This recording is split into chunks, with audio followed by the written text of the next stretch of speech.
Yeah. Okay, great. Yeah, I know, but I mean that just puts you weak. No wonder people fail her class if she's putting you behind during a week at a time.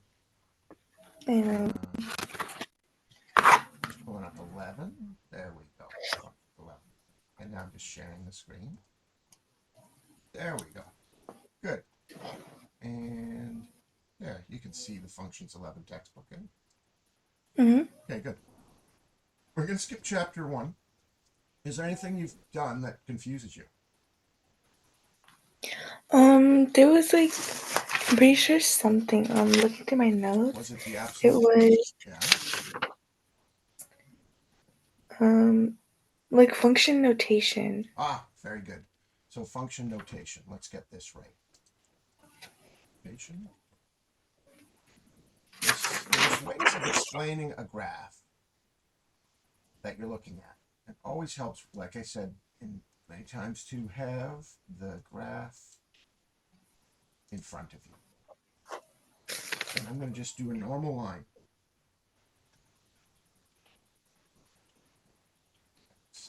There we go. All graphs are read from left to right. You always read them from left to right. Mhm. And so you have to describe what happens to a graph as you go from left to right. Let's just see that. There we go. And this graph clearly starts way down in the bottom left and goes to the right, right? You also Yeah. know the quadrants of a Cartesian graph. This is quadrant 1 here. This is quadrant 2. This is quadrant 3. And this is quadrant 4. So it's clear this graph starts way down quadrant 3 and goes way up in quadrant 1. But let's say you had 2 points on this graph. Let's say you had 2 points. Let's say you had this point,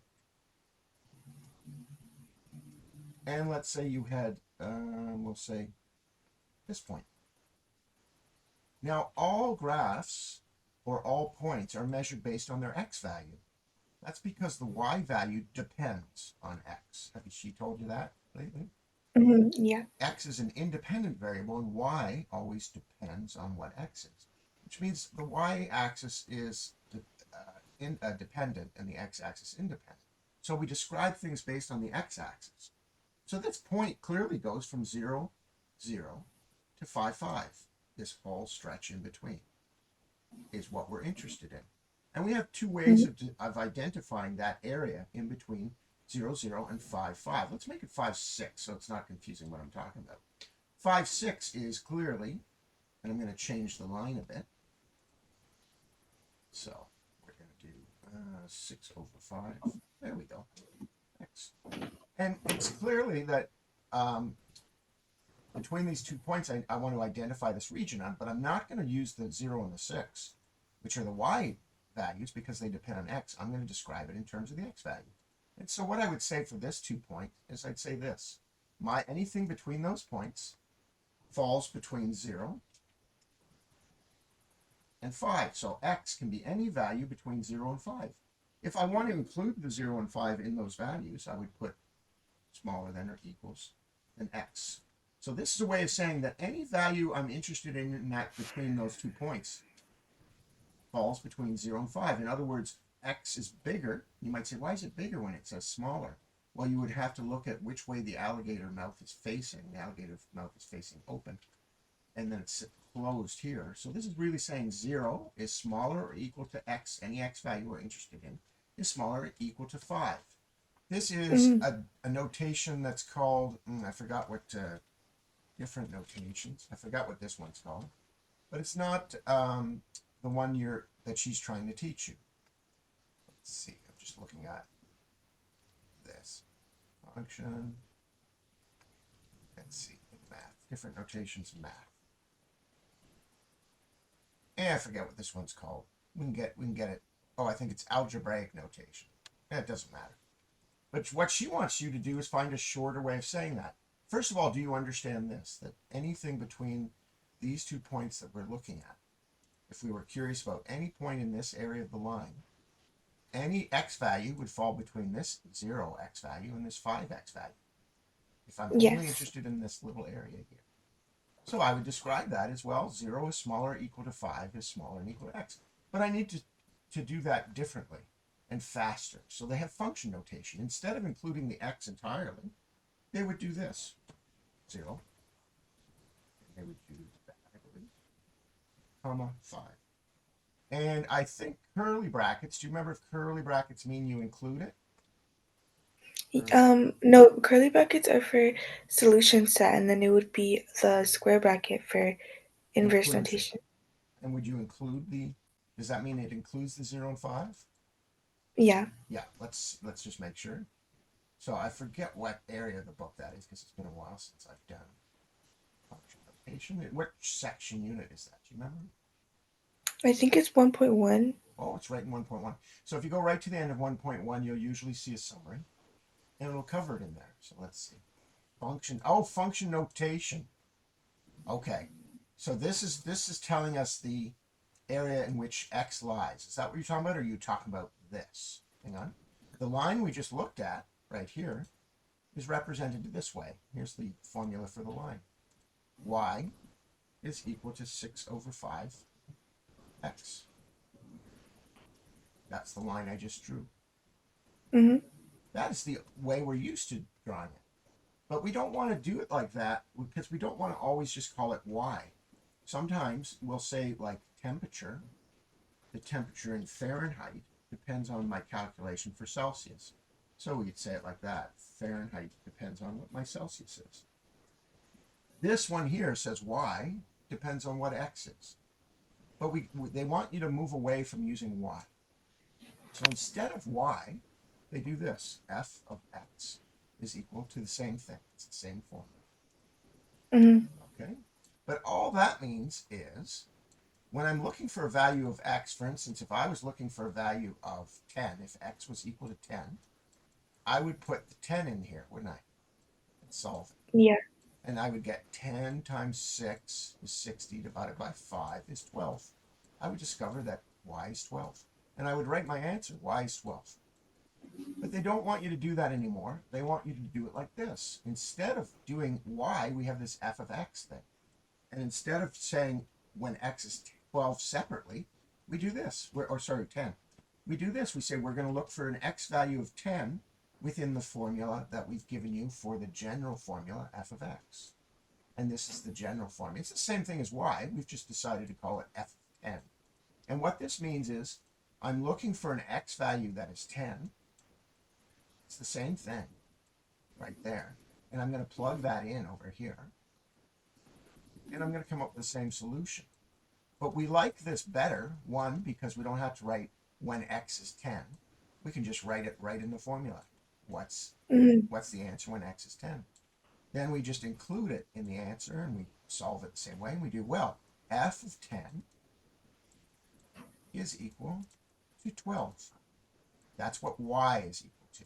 This is essentially saying what y is when x is 10. Y is 12. So it's a cleaner way of doing it instead of saying solve this line when x is equal to 10. You solve it and you go y is equal to 12. What you do is instead you say, what is f of 10? F of 10 is 12. So that's function notation. Instead of y, we're doing this weird f of x thing. And all it means is we're searching for x. So if I give you the formula, if I tell you it's 3x, when I look for f of 4, I simply put 4 in wherever I see x in the formula. That's all it's saying. 3 times 4, which is obviously 12, right? It just really confused me when it's like a fraction, because then I don't know how to like apply that to Right, like. right. So sometimes they're going to ask you, what is f of 1 over 2? 1 over 2. And you go, okay, well, that's a fraction. But we can take the same formula, right? Let's take our first formula up here and say we're looking for f of half in this formula. Well, I just told you whenever I see this number in this bracket, it's actually just saying x is equal to that number. Mm-hmm. So wouldn't I just take my x here and replace it with that number? Yeah. Okay, because that's how I solved all the other ones.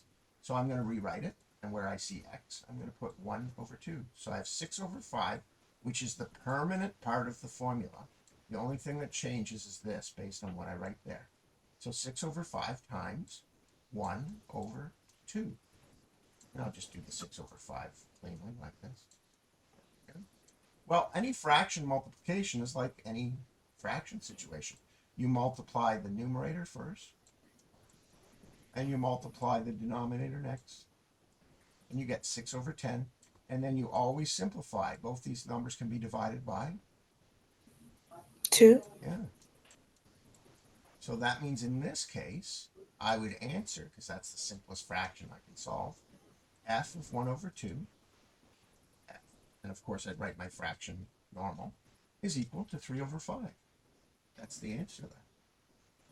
It's just saying, what is y? What is y when x is a half? Well, we put the x into a half, and we solve the fraction rules, and we come up with a simplified answer. F of 1 over 2 is equal to 3 over 5 in this case. Is that what you were talking about? Yeah, that's what I was talking about. But can I give you like a question? Sure can. Um, That's the best way to do mm, it, is question after question after question. For instance, in your book, you'll see it as well, um, it's right there. for the equation or thing 2 minus 3x. Okay, hang on. Let me make sure I get it right. So it's actually this. You're telling me it says f of x is equal to Yeah, 3 minus 2x, correct? no, 2 minus 3x. 2 minus 3x, like that. And then they want you to solve various things, like what is f of 4? And they might even Yeah, say, what is f of x plus 1? Sometimes you might have this question, which is a weird question. Which one would you want to solve? F of what? What do they actually ask? 3b. F, oh, they want 3b, like that? Yeah, Yeah, very confusing, because you're like, what the hell? They've inserted a letter into this. yeah. What do I do? But it's the same rule. No matter if they were asking just f of 3, what would you do? I would do 2 minus 3 times 3. Yeah, you just simply take whatever's in here and you replace the x and you solve it in uh, uh, uh, Edmath's order. So minus 3 times 3, solve that for me. What's that? Negative 9. Yep. What's 2 minus 9? 7. Yeah, which one's bigger, the negative 9 or the 2? Like a bigger number. 9 bigger than 2? 2. Which, yeah, Oh, yeah, but it's the number 9. I'm just focusing on 9 and 2. oh yeah, yeah. The nine's bigger, right? Yes. Is the 9 negative? Yes. So that means if the 9 is a bigger negative number, the answer is going to be negative. What's 2 minus 9? Negative 7. Yeah, yeah. So that's the answer for that. And you say, well, yeah, Peter, I know, you fool. I didn't ask you that. I asked you what f of 3b is. But guess what? Guess what? It's the same rule. We take whatever they've given us for x and we put it in the formula where we see x. And we solve it to the best of our ability. Now, obviously, minus 3 can't multiply the b. But do you know what minus 3 times 3 is? Minus 3 times 3. Yeah, Negative 9. yeah. So that means we have negative 9. Since we can't solve the b, we would just say, well, it's 2 minus 9b. We can't go any further. Why? Because this doesn't have a b in it. It's just the number 2. And this one does. So they're not in common. They're not common terms. If this had a b in it, we could continue and say, oh, it's minus 7b. But it doesn't. It just has a 2 in it, which means we can't solve it any further than this, and that would be our answer. Now, interestingly enough, if they then told us b is 1, we could put b in there and solve it. 2 minus 9 times 1 minus 7. But they didn't. They just told us it's 3b. So this is as far as we can go.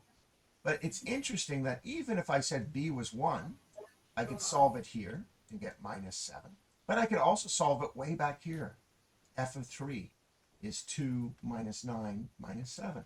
So no matter where they tell me what b is equal to, I can either put it in here and solve it or put it here and solve it. But without a b, this is as far as we go. Hmm. And you might say, That but makes sense. Peter, that's not a number. And you're right. I mean, technically, what b stands for is a number we don't know yet.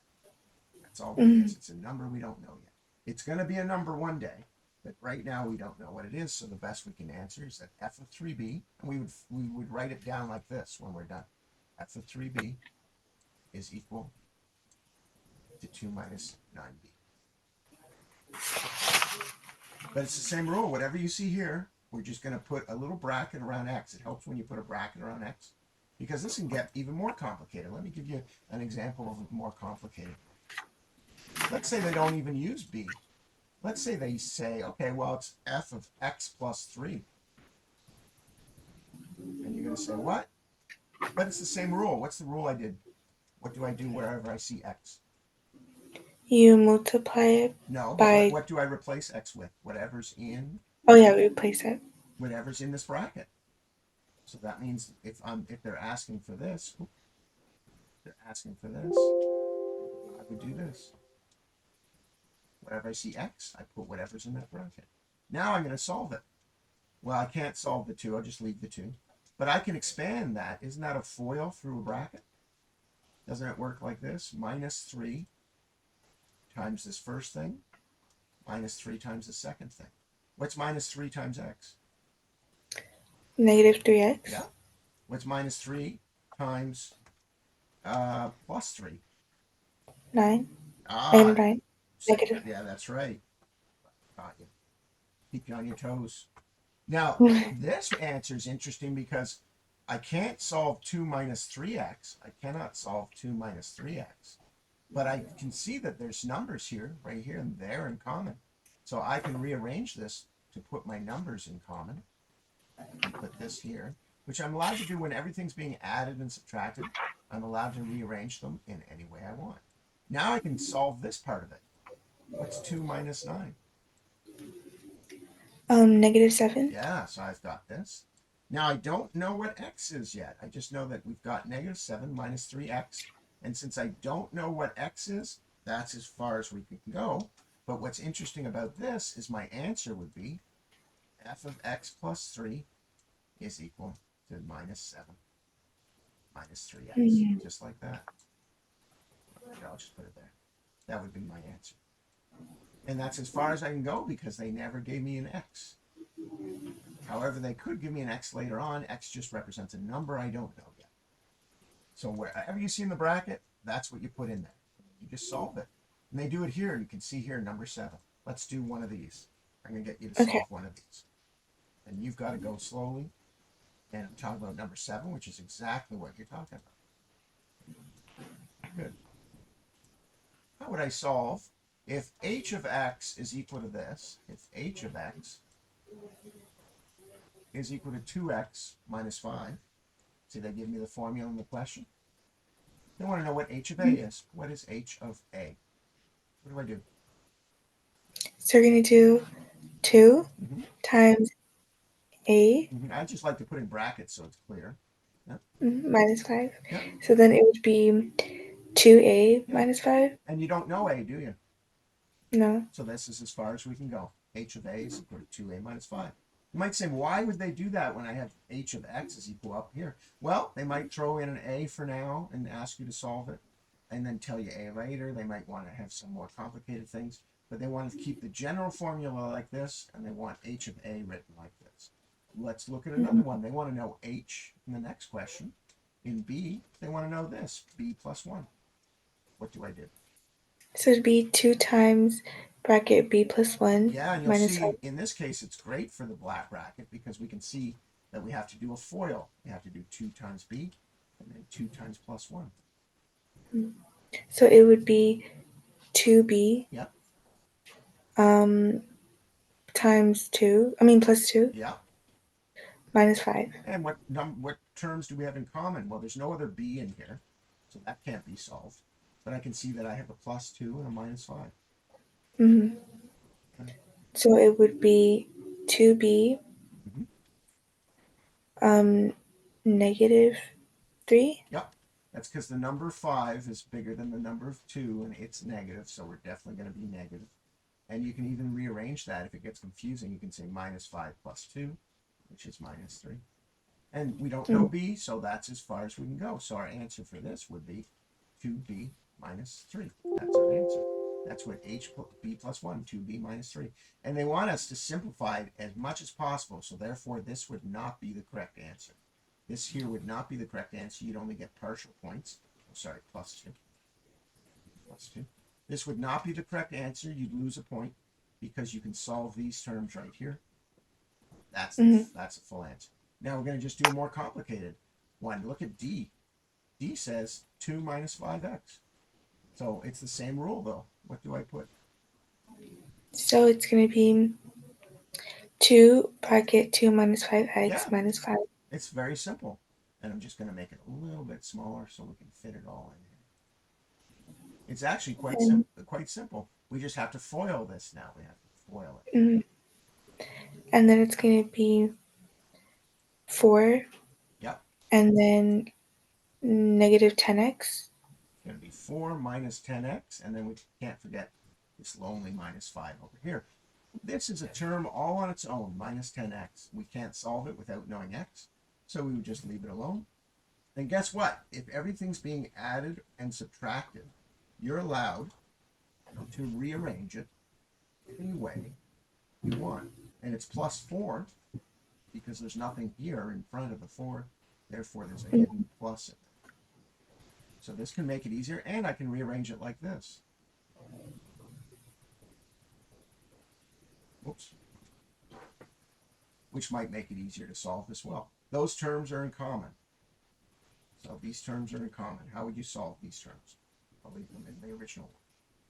What's the answer for that? It would be negative 1. Yeah, because 5 is bigger than 4. It's negative. So our final answer is negative 10 minus 1. You might say, Peter, why did you put the x in front like this? When it was in the middle over here, I could have easily answered negative 1 minus 10x. Well, you're right. I can answer like that. But as a stickler, when you don't know the term, and this says minus 10x, right? When you don't know the term, generally, when there's a number with a missing x in front of it, you would put it first. Like that. This would be my proper answer. H of 2 minus 5x is equal to minus 10x minus 1. And that's because when I draw a line up here, if I write it like this, can you see that right here? If I draw it like that, it's not clear what the slope is. It's not even clear what that is. But it's very clear what it is when I write it like this, because I recognize from my parent functions the line y is equal to x. Well, this looks very similar to y is equal to x, except there's a minus 10 here and a minus 1. So this clearly, because I can rearrange it and say, well, that's the same as a line. It's just in this case here, that line has a slope of minus 10, and it has a y-intercept at 0, minus 1. I gathered that information from what's in the line. This here tells me the slope. Whatever's in front of x in a line formula is the slope. And this is always the y-intercept. If I look at my graph, sure enough, at spot 0, minus 1, that's the y-intercept of the line. You might say, well, how do I know it's the slope? Well, let's look at here, 0, 0, and go to a point way down here, minus 10, 1, as soon as I get it, or 1, minus 10. Where are you? Oh yeah, it's actually going to be 1, minus 11. There we go. 1, minus, oh, that's 1.1 though. Just a second. Let's find the 1. It's right, oh, come on. It's right there. Why aren't you giving it to me? There we go, 1, minus 11. So if I take that point, 1, minus 11, and this point,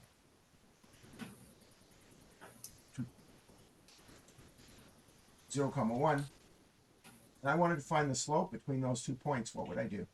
If I wanted to find the slope, that's 1, 0. Actually, it's 0, minus 1. There we go. If I wanted to find the slope between those 2 points, what would I do?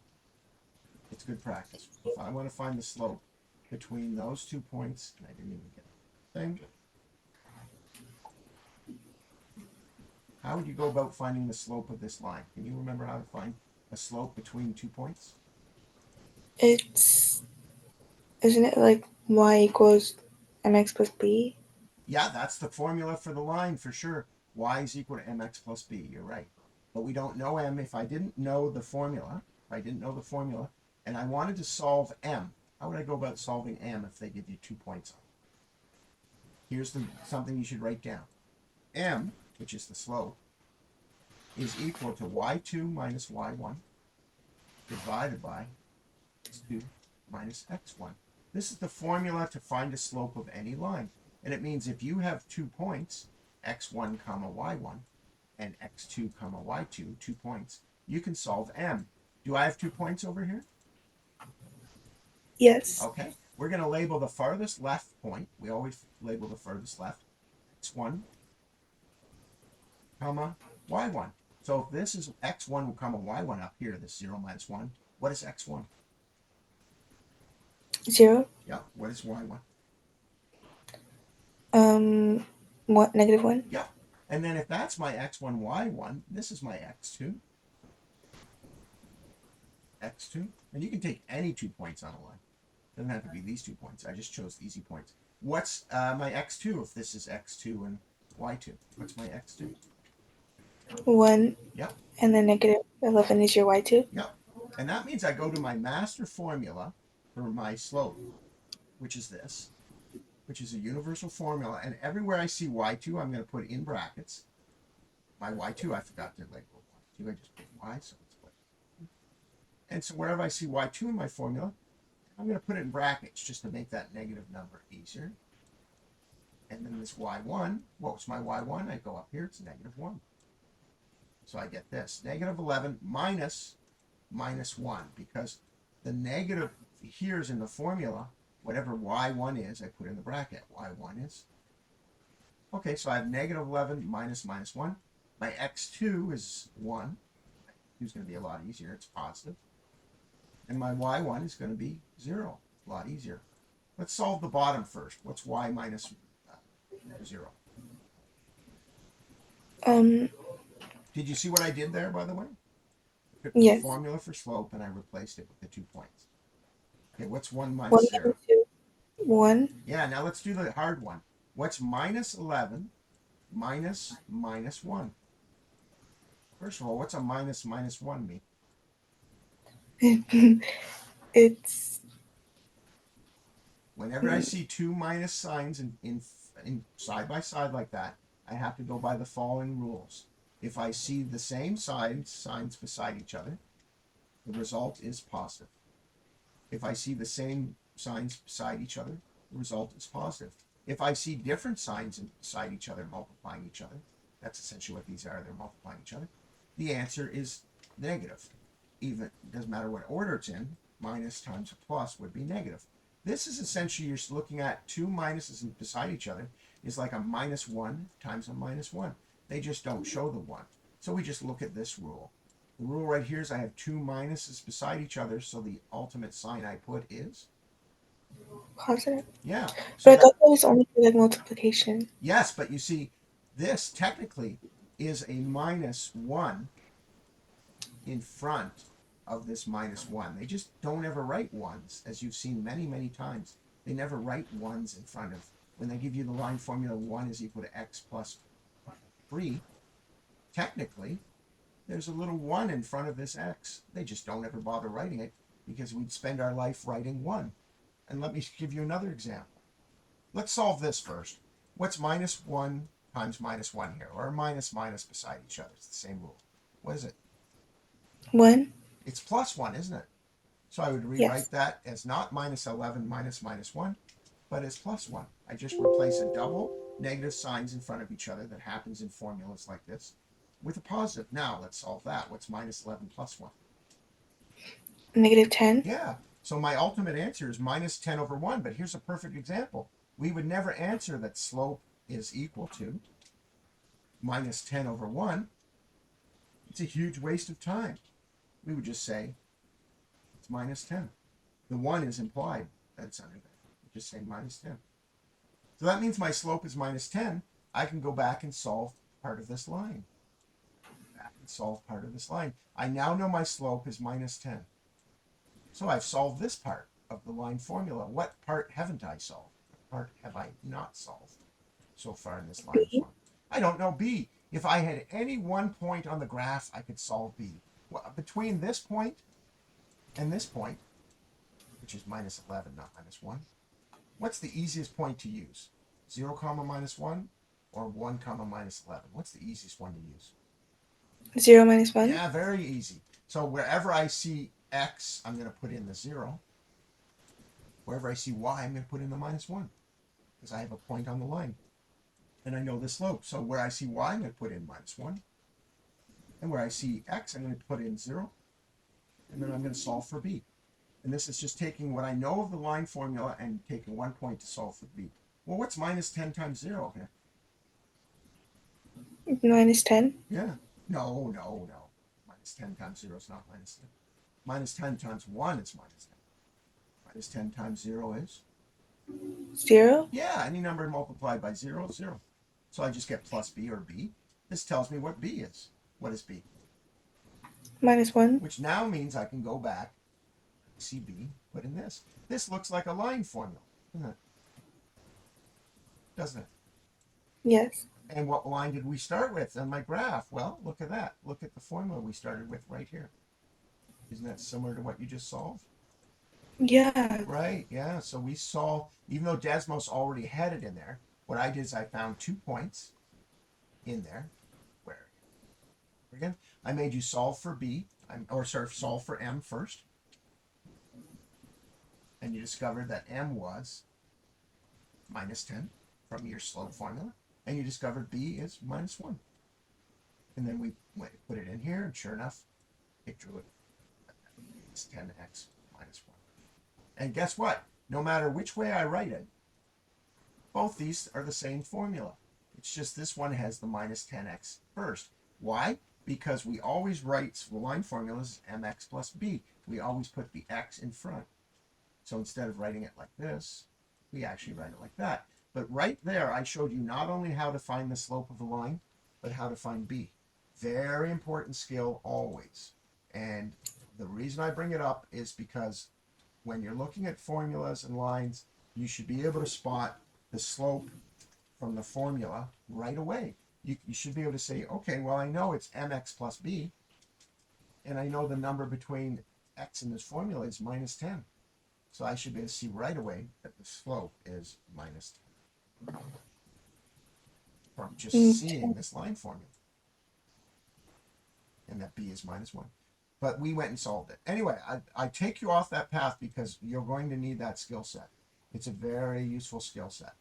Let's look at some interesting ones here. Oh, wait, I have other ones Yeah. too. What's it called? There's one that my teacher did that I was like, Yeah, what let's did go she for it. do? It was this one instead. It was like, hold on, it was. And by the way, I told you when you found something puzzling, take a picture of it and send it to me by email, and then I'll make a little video of it explaining it. Oh, okay, I will do that next time. Yeah, for But sure. this one is f 1/4 F of 1 over 4, yeah. plus Plus. f 3/4. Right. But to solve that, we would need to know the general f of x formula is. What's the general formula? We cannot solve this unless we know the general f of x formula, or the general equation. Oh, it was. Yeah, you need everything. So there's an example in the book right It here. was 1/2. Yeah, I know that's this, but here, I'll show you in the book. So the book does that as well, right here. But first it gives you the formula. Right there.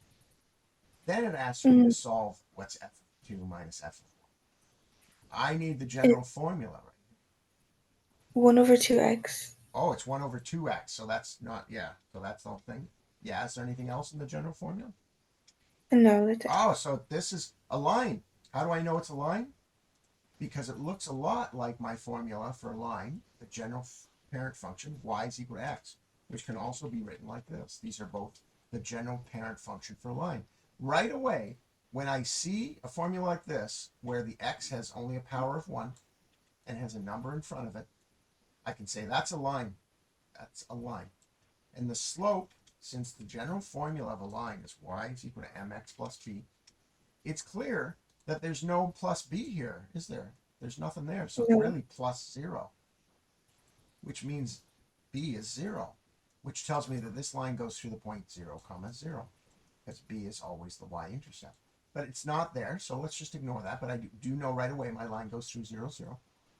What's the slope of this line? If a general formula is y is equal to mx plus b, and m is always the slope, and m is always beside the x, what is the slope of this line here? 1/2. Yeah, right away, we know that this graph is going to go through 0, 0, because there's no b. Go through 0, 0. And since slope is y over x, and both of them are positive, right? Both of them are positive. That means this graph is going to go up 1 and over 2. Up 1 and over 2. So it's going to go from 0, 0, up 1, over 2. It's going to go to the point 2, 1. And then it's going to go up 1, over 2, 4, 2. Up 1, over 2, 6, 3. So if we put that into Desmos, here it is there. And we can also write it like this in function notation, because that's what we're moving towards. Here's the beauty of function notation. Desmos will let me solve any value of x by putting it right in the bracket like this, once I have the formula. 2, 1. So right away I can say when x is 2, y is 1. Sure enough, look at that. 2, 1. Remember I said it goes through 0, 0 because there's no b? Yeah. So look at that. This Desmos has drawn my line. Desmos has drawn my line right there in purple. And I'm verifying the points that I just found, 2, are on my line. 6, 3. And I figured those points out over here by using the slope. I went up from 0, 0. I went up 1, so y would become 1. And to the right 2, 2, 1. Up 1, over 2, 4, 2. Up 1, over 2, 6, 3. And they all fall on the line. Boom, boom, boom. The nice thing about this f function formula is I can now, in my calculator, or over here on Desmos, just find f of 2. Bring it right there. Like that. And it solves it for me. When x is 2, y is 1. X is 4, y is 2. When x is 6, y is 3. But we have a bigger problem here. They gave me f of a quarter. So to solve this up here, guess what I have to do? I have to break it down into steps. I have to solve this first. Solve that first. What did I tell you you do every time you see, and let's write it like a normal fraction? What did I tell you you do whenever they ask you something like this? Wherever you see x, you replace what? You replaced it with the fx? Yeah. And so we got to solve this one first, and then this one to solve this. So that means I have to put, wherever I see x, I have to put in.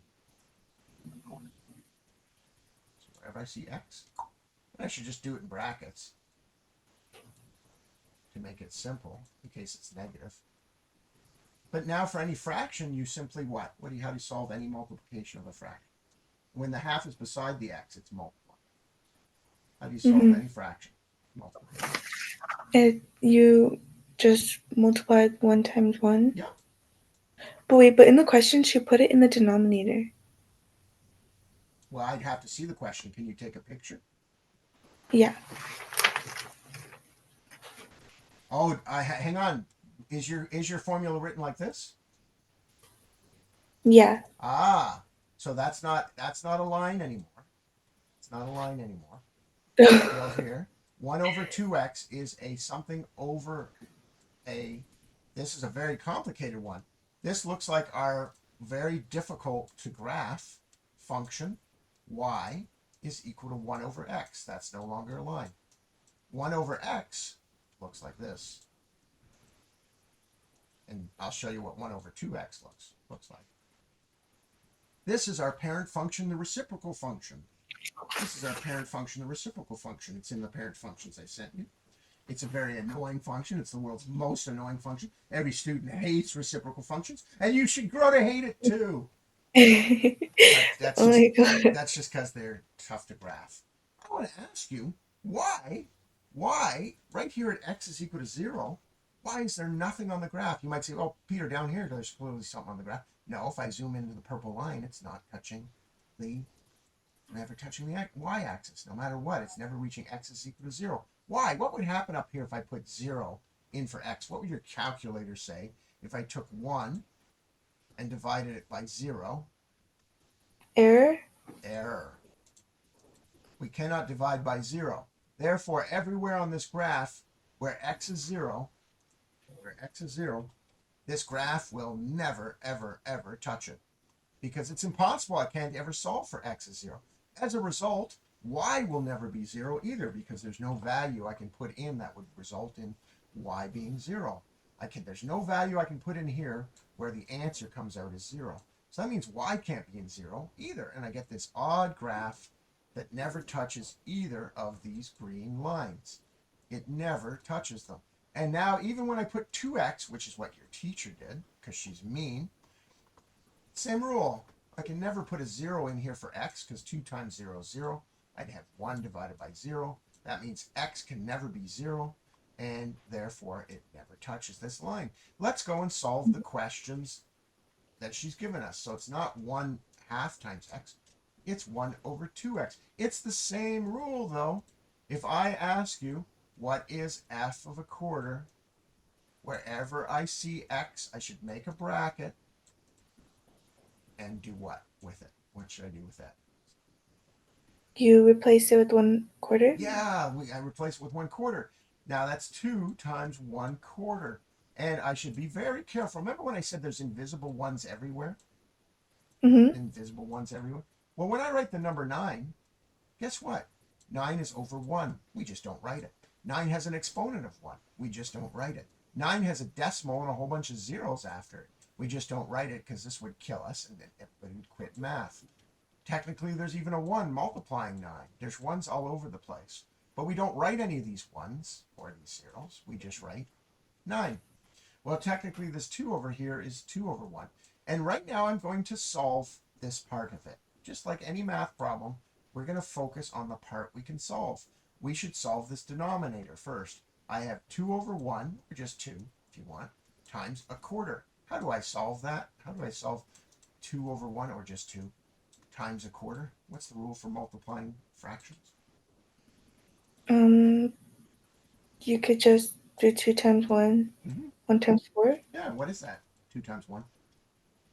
2, What's 1 times 4? 4. Right, so far so good. We now have this as a solution for the bottom. Instead of 2 times 1/4, this is the answer in the bottom. 1 divided by 2 over 4. That didn't help me, Peter. I know it didn't. Natalie, stop giving me so much sass. I have now the weird thing where I have a numerator of 1 being divided by a fraction down over here. Didn't I just say there's invisible 1s everywhere? Yeah. So that means 1 isn't really 1. 1 is 1 over 1. 1 is 1 over 1. What's the rule for dividing fractions? For dividing? Yeah, how do you divide two fractions? You better know this rule. Multiplying I don't fractions, know. multiplying fractions is really easy. Dividing fractions drives kids nuts. The rule is, write this down. The rule for dividing Okay. fractions, take the numerator fraction and write it down. So we got 1. And you might say, well, it was 1, Peter, but we're going to turn it into the fraction 1 over 1. And instead of dividing by 2 over 4, we're going to make our lives easy, and we're going to multiply by the reciprocal. We're going to multiply by the reciprocal. What's reciprocal of the Oh, so you denominator? change it? Yeah, what's a reciprocal of a fraction? What's the reciprocal of 2 over 4, which is this fraction down here? 4/2. That's right. So instead of dividing by a fraction, we're going to multiply by 4 over 2, the reciprocal. 4 over 2. We're going to get rid of all these words. And now we've made our life easy because multiplying fractions is easy. What's 1 times 4? 4. What's 1 times 2? 2. What's 4 divided by 2, which we have as a fraction right here?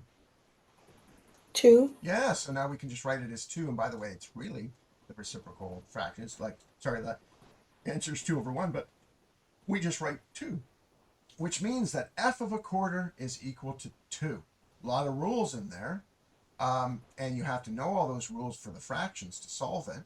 But the answer of f is a quarter is 2. But let's make sure. Our original thing is 1 divided by 2 over 4, isn't it? Let's take that 1 in our calculator, and we're going to divide it. In the denominator, we're going to open bracket, and we're going to take divided by 2 divided by 4 in a bracket. Close the bracket, and we're going to hit equals. Look at that. What's our answer? 2. What was our answer over here? 2. Right. What's 2 over 4 as a decimal? If I put 2 over 4 in my calculator, what's 2 over 4 in a decimal? Here it is here. Let's figure it out. What's 2 over 4 if I divide both of them by 2? Divide both, Like, wait, divide both divide both of them by 2. Yeah, what's 2 divided by 2?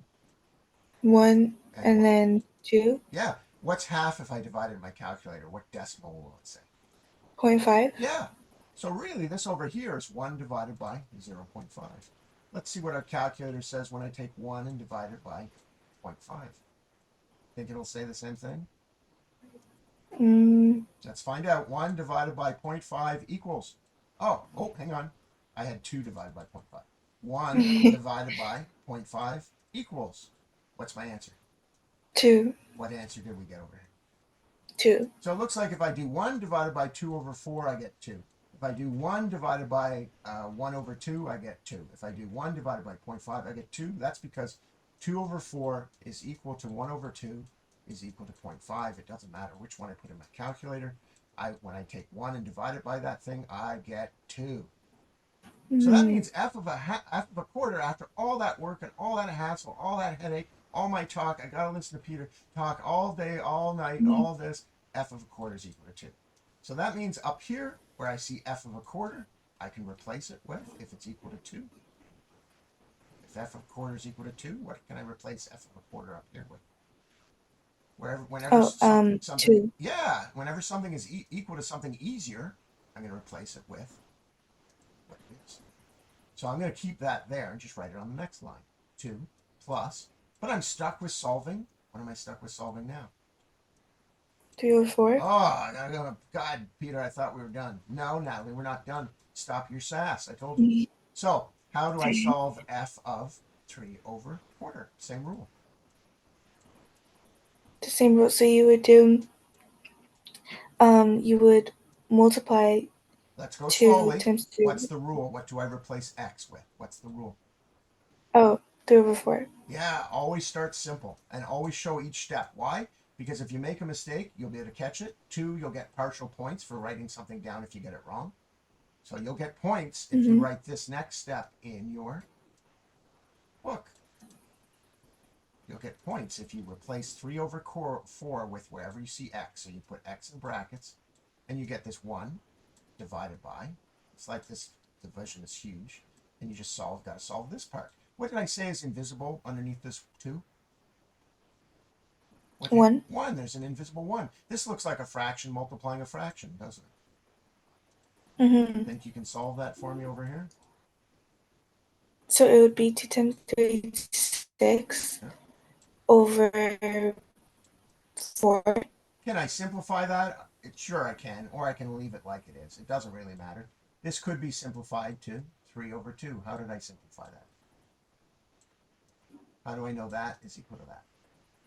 Oh, because you divided by 2? Yeah, it's called simplification. It's called You divided by 2? Yeah, you're finding the lowest common denominator. But either one will work. So which one would you like to use? Would you like to use the 6 over 4? Yes. Okay, so we're going to replace this with 6 over 4. We're going to just make it a little nicer. And we're left with 1 divided by 6 over 4. What did I say is underneath that 1 invisible? What did I say is underneath that 1 invisible? What's underneath every number invisibly? 1. Yeah, so this 1 up top is also the fraction. This 1 up top is also the fraction. What fraction is 1? It's 1 over 1. What's the rule for dividing two So now you fractions? have to divide. Yeah, what's the rule for dividing two fractions? Reciprocal. Yeah, but what's the first thing I write down? It's the You what? make you, you make it reciprocal. Yeah, but you got to start with your The numerator numerator. multiplying. Which is Yeah, so I got to multiply the reciprocal. Because multiplying fractions is easy. So what is 1 over 1 times 4 over 6? so it would be 4/6. Yeah, it's just 4 over 6. Can that be simplified though? Yes, 2/3. I should simplify it there. 2 over 3, which means f of a 2/3. yeah, which means f of 3/4, is equal to 2 over 3. Is equal to 2 over, let me just do it properly here. 3 of f of a quarter is equal to 2 over 3. How do I make sure that I got that answer correctly? I can always go back and look at what 2 over 3 in my calculator is. 2 over 3 is 0.6. But I can also just take this up here and replace it by 3 of a quarter, which I discovered was 1 over 6 over 4. And I can make my calculator do this calculation to make sure I get 0.666. So I take 1, at my calculator. I take 1 and divide it by 6 over 4. Divided by open brackets, 6 divided by 4. Close brackets equals. And I get my answer, the same answer, 0.6666. I can also take Desmos. Here's my original formula here, right? Right? That's my original formula. Yeah. Okay, so I can take Desmos, and there's my original formula. And here's the beauty of function notation. What were the two things they wanted me to solve? They wanted me to solve f of a quarter. And f of 3/4. Oh, look at that. And f of 3/4. Look at that. I got the same answers, and Desmos confirmed it for me. F of 3/4 is 0.666, which is the same as 2 over 3. And f of a quarter is equal to 2. But let's go back to our question. So far up here, I replaced f of a quarter with 2. I discovered that f of 3/4 is equal to f of 3/4 is equal to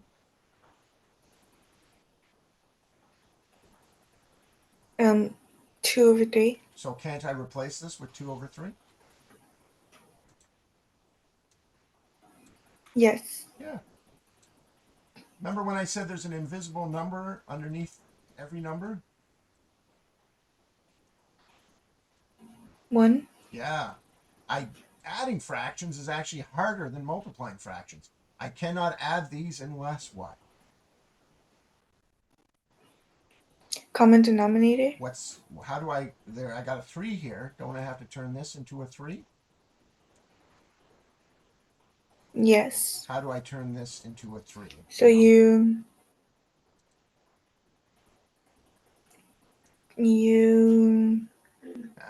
Good.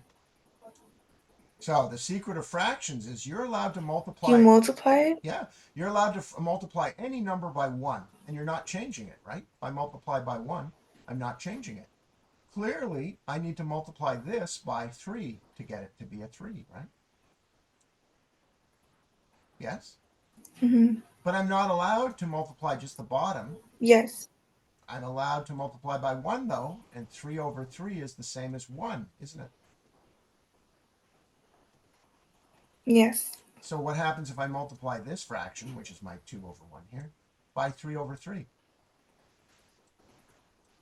What does it become? Yeah. It would be 6 over 3? Yeah, and it makes sense because 6 over 3 is 2, isn't it? Yes. So we can even say this right here. 2 is the same as 6 over 3. Yes? Yes. So I can replace it. And look at that. Now we have the same denominator, don't we? Yes. How do you add that? So then it would be 8 over 3? Yeah, that's right. The denominator stays the same and we just add the numerators. So that means that this entire headache of a question that your teacher decided to give you, when f of x is equal to 1 over 2x, this is equal to 8 over 3. Oh, Wow. yeah. So all these advanced functions is about it's about making you run through a marathon. First they teach you a fraction, then they teach you how to add a fraction, how to multiply a fraction, how to divide a fraction. But you notice all of these tools, you have to keep them in your head, because the next time they ask you to do f of x and 1 over 2x and f of a quarter plus f of 3/4, man, what is that, man? So you have to memorize all these things, and you're building a pyramid of your knowledge so that you can answer this. If you gave this to someone in grade 6, they'd hit you with a snowball because they don't want to answer that. But here you are in grade 11, or are you in 10 doing 11? I'm 11. Yeah, here you are in grade 11, and you got to solve f of a quarter plus f of 3/4. And guess what, Natalie? Most people say, forget this. I'm going to take up smoking and I'm going to hang out with the cool kids out in the West Wing because they don't want to do this. But people who learn difficult things teach themselves, hey, I can learn a difficult thing. That means I can learn anything and do anything with my life. I'm not saying you have to be a math professor. I'm saying if you teach yourself that you have a brain and that your brain is your most valuable tool, you will find yourself in a good place in life. You don't have to become a functions expert. You don't have to become a math or science expert. What you have to do, though, is challenge yourself to do tough things, to build your confidence up to say, I can do anything because I can add f of a quarter Yeah. plus f of 3/4. And guess what? 99% of the population, 99% of the population cannot answer this question on the planet Earth. Wow. If you can do something Dang. that 99% of the people on the planet Earth cannot do, you will get paid money because the planet needs Yeah. people who can do things that most people cannot do. That's the whole point of math and sciences. Not many people can do them. If you can do them, you're going to get a good job. Natalie, you're a pretty woman, just like your sisters and your mom. Do not rely on your beauty as the solution to your life. Inside your skull, you and your entire family are blessed with a huge, powerful brain that can do anything, but not if you go out and smoke with the kids in the West Wing and apply makeup. Right? Thank you, P. That's the point of math, is to Yeah. teach kids they Wait. can do anything. Yeah. Is that the answer your teacher has, by the way? Um. Yeah. I think yeah. Good. But can you give me another question like similar to this so I Yeah, could of course. practice it? I mean, and do it on my own. Of course. Yeah. So you see in your book, this is the nice thing about your book. The book wasn't as mean, although that's pretty mean there. Huh. I'm going to give you this Hmm. one, number 9. It's pretty mean. And I'm going to give you, oh, 11. 11's hard as well. So I'm going to give you 9. And actually, I'm going to give you part of 8. I'm going to skip this part. Who cares? But I am going to give this part. And, I'm going to give this part. Oh. So we're just going to solve for those two, for that one. And for this one, solve this one. Not those. Oh, just this one. Oh, just that. And for this one, this is the important part. This is a very hard part, so I'm going to show you how to do this. Okay, I'm going to give you a graph. Can you read 11 for me? Let's just take a copy of it. Can you read 11 for me? And actually, I'm going to keep a couple. For gx equals 4, Yeah, I'm going to make it a little. negative 5x. I'm going to make it a little Determine bit. the Hang on. input for x. Hang on. Yeah. Oh. There we go. Okay. For gx equals 4 minus 5x, determine the input for x when the output of gx is Interesting. negative 6 and 2. What the hell? Yeah, let's just focus on one at a time. Let's focus on the easy one, 2. What the hell is an input? What the hell is an input? Or an output? What's that? What do they mean by an output? Determine the input for x when the output of g of x is 2. What the hell is an output? So like the y? Yeah, you got it. Why? So they're actually asking this question. Why did I rewrite the formula? Why did I rewrite the formula? Over here.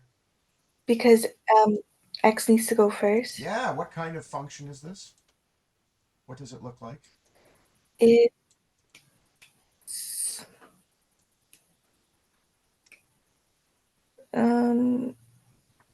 a line? Yeah, it's a line. Because the x has 1 power over it, and there's just a number after it, so it has a slope of -5, and b is 4. Goes through 0, 4. It's a line.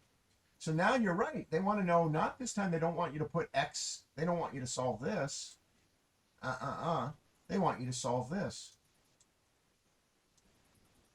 We've replaced y, essentially g of x, with 2. Oh, that's tough, but this is important to do. How do I get x all alone? Mm-hmm. How do I get x all alone here?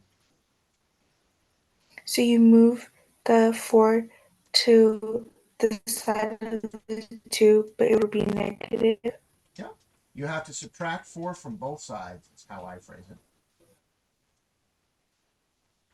What happens over here? 0, so cancel out. That's why we did it. What's 2 minus 4? Negative 2. Yep. Okay, what's next?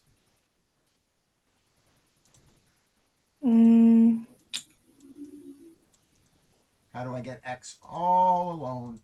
It's being harassed by, it's being multiplied by -5.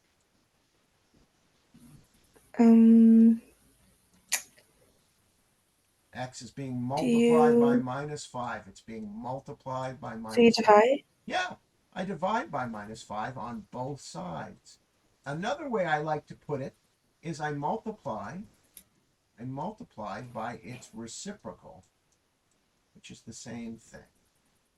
-1 times -5 is plus 5 divided by 5 is 1. But let's just stick with dividing by -5. If I divide by -5 on the right side, what must I do on the left side? You must divide by 5. -5, yeah. I must divide by -5 -5. on both sides. What's -5 divided by -5? 0, so No, just not be 0. x. It's not 0. No, not 0. 1. Yeah, it's just cancels out. It's a 1. It's the invisible 1. Great. What's -2 divided by -5? Well, those are as simple as possible, but we can look at what's a minus divided by a minus. It's the same rule as what's a minus times a minus. Whenever the signs are the same.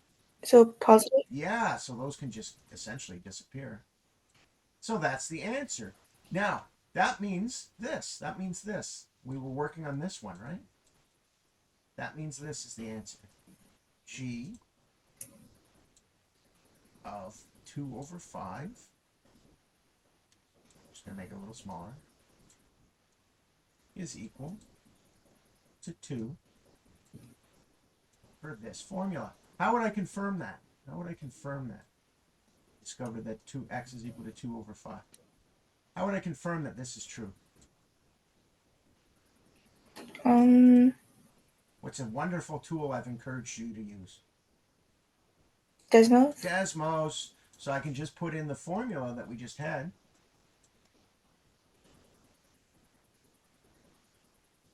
I put it in the order that I like. And I would just do this. G of, and what was our solution that we came up with? We came up with that x is 2 2 over over 5. 5. And we see if we get 2 out of it. Oh, look at that. What did we get?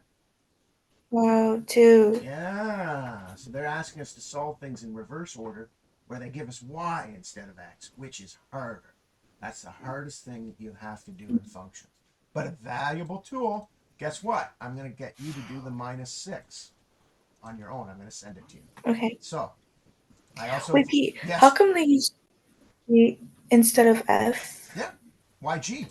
Yeah. So the whole point of this is eventually they're going to say something like this. They're eventually going to say a car. They're going to say eventually a car is moving by 10 meters in 2 seconds. How far does the car move? Well, the car moves 10 meters in, or how fast is it? They're going to say how fast, how fast, how fast is the car moving? How fast is the car moving? Well, what's the definition of speed? Fast. Fast is speed. And speed is equal to distance divided by time. We learned that in our physics class. Did they give us a distance in this question? Yes, they did. 10 meters. 10 meters? 10 meters. We're just going to write m. Did they give us a time? Yes, they did. 2 seconds. 2 seconds? What's 10 divided by 2? 5? Right. I'm just going to leave the units there. This car is moving speed 5 meters per second. That's the speed. 5 meters. And even the units were left behind. Very handy. 5 meters per second is indeed a speed. What if I then said, develop a formula? I'd then say the car always moves this speed. The car always moves this speed. Develop a formula for it. Well, I can tell that it's 5 over 1. This looks a lot like a line. Y is equal to mx plus b. Over here, I can see my m is 5. There wasn't any b. I started at 0, so it's just 5x. But I don't write 5x. Instead, I say the speed based on distance over, I guess it would be based on time, is equal to 5 times t. So this is a way of saying speed based on time is equal to this formula. So if I ask you, how fast is it going at, oh, this isn't quite accurate, by the way. How fast is it going at 5 seconds? You'd say 5 times 5, it's going 25 meters per second. This is not accurate to the question, by the way. But that's what they do. They're developing a formula that's based on the problem. Instead of doing y is equal to 5x, they're saying, what is the speed of the car based on time if this is the formula? So they're teaching you how to get into scientific formulations based on real problems instead of y and x. You've probably never heard a question in life where your mom says, "Natalie, bring up 5x to dinner," right? Or Natalie, Yeah. we need to bake a cake. We need to put in 5 eggs, 1 cup of flour, and 1 cup of sugar. Well, that's a formula. Cake is equal to 5 eggs plus 1 cup of flour plus 2 cups of sugar. But it's really cake based on eggs, flour, and sugar. And that's, your mom would never say, "Natalie, bring up 5E, 1F, and 2S, please. We're making a cake EFS." Right? But science wants Yeah. you to develop a formula based on eggs, flour, and sugar that you can teach somebody else so that they can bake a cake.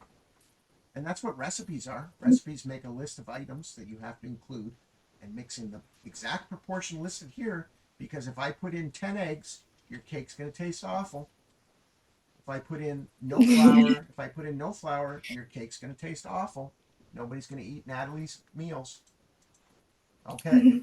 Then that's science is saying, yeah, we want a system. Now, this one, this is a great example. This is a speed question, and they didn't quite do it completely well. But I want to show you what kind of graph you think this is and what it looks like. Huh. Well, this is confusing. That doesn't look like anything I know, unless I start putting it in with x instead. Well, x squared minus 6x plus 9 still doesn't quite look like anything I know, unless I just kind of look at the first part. That's a parent function that I know quite well. What parent function is that? Parabola? Yeah, this is a parabola. And if I put it into my Desmos to confirm it, and use your Desmos for studying, I discover that yes, that is indeed x squared minus 6x plus 9. X squared minus 6x plus 9. Desmos will indeed draw me a parabola to confirm. Notice that this 9 here is also here. So it looks like parabolas in standard form also identify the y-intercept. That's because if x is 0, I'm only left with a 9. So this is indeed a parabola. So if I think of it that way, great, I understand what's going on. But in each case, they're using this formula instead. They're using this formula instead. And guess what they want you to do up here? First, they want you to solve F2. What do? Everywhere we see S, we put it in brackets. We replace it? Yeah, but also use the bracket technique just in case it gets complicated. Okay. And we put a 2 in there. So it's 2 squared minus 6 times 2 plus 9. What's 2 squared? 4. Yeah. What's minus 6 times 2? Negative 12. Yeah. What's plus 9? Plus 9. Let's add the numbers that can be easily added. What's 9 plus 4? Why can I add them? Because there's a plus here and a plus here. What's 9 plus 4? 13. Yeah, so that means I can replace my 9 and 4 with 13 minus 12. What's 13 minus 12? 1. 1. That means f of 2 is equal to 1. That means I can replace it up here with 1. Now be very careful here. This I'm just going to do it down here. 1. This minus here is separate from f of 1. So I put a minus there, put a bracket, and I'm going to solve f of 1. Same thing. F of 1. What do I do down here? So you put it in brackets, replace. Yep. Now 1's a little easier. What's 1 squared? 1. What's minus 6 times 1? Minus 6. Yeah, plus 9. Let's add our numbers that can be added. What's 9 plus 1? 10. Yeah, what's 10 minus 6? 4. Yeah, 4. That means f of 1 is 4. That means f of 1 here is 4. Notice I kept the minus separate because the minus is part of the formula, not the answer. This is a separate answer that I have to solve down here and replace it with whatever I find. If I'd found minus 4, I'd have a minus situation that I'd have to solve. Fortunately, it was just a plus 4. What's 1 minus 4? Negative 3. Yeah, that means this portion right here is negative 3. Then I've got to leave this negative alone. I've got to solve f of 1, which I already did. It's 4. And then I got to solve f of 0. What's f of 0? I put a 0 in here. What's 0 squared? 0. Yeah, what's minus 6 times 0? Is it 0? Yeah. Or is it next? No. 6 minus anything times 0 is 0. So I'm left with 9. Or minus 9. And then I solve that. And then I solve this. And I solve that. And I solve that. So I'm left with minus 3 minus 5. So I'm left with minus 3 minus 5. So I'm going to not show you anymore, and then you've got to go do it yourself. So I want you to go redo it. And I'm going to give you 1 extra of that. And then this one here is the same thing, but a much easier one. What would I do for this one? How would I solve this one? Same thing. I solve this one first with the formula. Using that formula? Yeah, and wherever I see t, I put in a plus 1, and I resolve it. I add all my like terms. And then over here, I've got to do g of a. Wherever I see t, I've got to put in an a. And then I've got to keep this minus separate, and I've got to solve this. So I'm going to send these to you. You're going to do them, and you're going to, so this one's pretty easy. I've left you just minus 6. You want to do this one again? It's pretty hard, pretty complicated. Want to do it again? Yeah, I'll try it again. Okay, and then I'll send you this one. I want you to solve those two. If you do that, you'll probably do well on the test.